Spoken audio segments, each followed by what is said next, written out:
যে হাত পা বেঁধে নিয়ে আসো, আর এখন হলো হাত পা বেঁধে মারতে মারতে নিয়ে আসো। এটা কি গণতন্ত্র হলো? আমি এটাকে গণতন্ত্র ভাই মনে করি না। সিটি কর্পোরেশনে দলীয় লোকজনকে এনে প্রশাসক বানাইছে। এখন যদি আপনি সিদ্ধান্ত নেন যে আমি লজ্জা পাবো না, পৃথিবীর কোনো শক্তি নাই আপনাকে লজ্জা দেয়। শিয়া বাটার ও ভিটামিনে সমৃদ্ধ লিলি বিউটি সোপ, তারুণ্যময় উজ্জ্বল ত্বকের জন্য। এটা বিএনপিও বলছে। বিএনপির যিনি প্রধান আছেন তারেক রহমান, উনি টাইম ম্যাগাজিনকে ইন্টারভিউ দিতে যে বলছেন যে আমরা কোনো রাজনৈতিক দলকে নিষিদ্ধ করার পক্ষে না। বুঝলাম ওই সময় স্টুডেন্টরা ছিল, তাদের চাপে বেরা অন্তর্বর্তীকালীন সরকার এটা করছে। তো আপনারা কি করলেন? ওইটাকে রাখছে ওই 15টার মধ্যে যে আমি সংশোধন করে উপস্থাপন করব। এবং কি সংশোধনটা করছে? সংশোধনটা হলো এটা যে আগে বিচার চলাকালীন আওয়ামী লীগ কোনো পলিটিক্যাল অ্যাক্টিভিটিস করতে পারবে না, এইটুকুই ছিল আগের অন্তর্বর্তীকালীন সরকারের আমলে। এই আমলে এসে ওনারা বলছে যে করতে তো পারবে না, কিন্তু যদি করে তা শাস্তিটা কি হবে, শাস্তিটা নির্ধারণ করা ছিল না। ইনারা ওই শাস্তিটা নির্ধারণ করে দিয়েছেন। এই হলো সংশোধন। আগে হলো কি যে হাত পা বেঁধে নিয়ে আসো, আর এখন হলো হাত পা বেঁধে মারতে মারতে নিয়ে আসো। লাভটা কি হলো রে ভাই? এটা কি গণতন্ত্র হলো?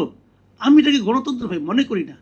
এখন আমাদের সমস্যাটা হলো কি, মানে আমাদের অল্প কথা এই ভদ্রলোক খুব সুন্দর করে বলে গেছেন যে আমাদের সমস্যাটা হলো ক্ষমতায় একবার যাওয়ার পর আমরা আর লজ্জা পাই না। আমরা কি কথা বলেছিলাম সেটা ভুলে যাই। ভুলতে আমাদের এক মুহূর্ত সময় লাগে না। এই বিএনপি তাদের 31 দফায় বলেছে, আপনারা যদি পারেন পড়বেন, 31 দফা 21 নম্বর দফাটা, সেখানে তারা বলেছে যে স্থানীয় সরকারের কোথাও তারা কোনো প্রশাসক নিয়োগ করবে না। কেবল দুটো কারণে করবে। একটা কারণ হলো যদি সে মারা যায় অথবা যদি সে দণ্ডপ্রাপ্ত হয় আদালত কর্তৃক, এছাড়া তারা কোনো প্রশাসক নিয়োগ করবে না। এই কথাটা আমাদেরকে ভোটের আগে আরেকবার মনে করাই দিছে। তারা যখন ইশতেহার ঘোষণা করে মনে করাই দিছে, এবং দায়িত্ব নেওয়ার পর প্রথমেই তারা এই আকামটা করছে যে সবগুলি সিটি কর্পোরেশনে দলীয় লোকজনকে এনে প্রশাসক বানাইছে। আগে তো ছিল একটা জিনিস যে প্রশাসক নিয়োগ করতে হলে সরকারি কর্মকর্তাকে নিয়োগ করবে, এইবার তারা দলীয় লোককে নিয়োগ করছে। তো লাভটা কি? আপনারা তো কি কথা আপনি বলেছেন আর কি কথা আপনি এখন করছেন, তাহলে কোনটা আমরা মানবো? আগেরটা কি মুখ দিয়ে বলেন নাই, অন্য কোনো জায়গাতে বলছেন? ভাই এইগুলি এখন হয়েছে কি, এই যে কথাটা আমরা বললাম কিছু যায় আসে না, কিন্তু যায় আসে না। ওই যে বলছেন উনি যে লজ্জা তো পায় না।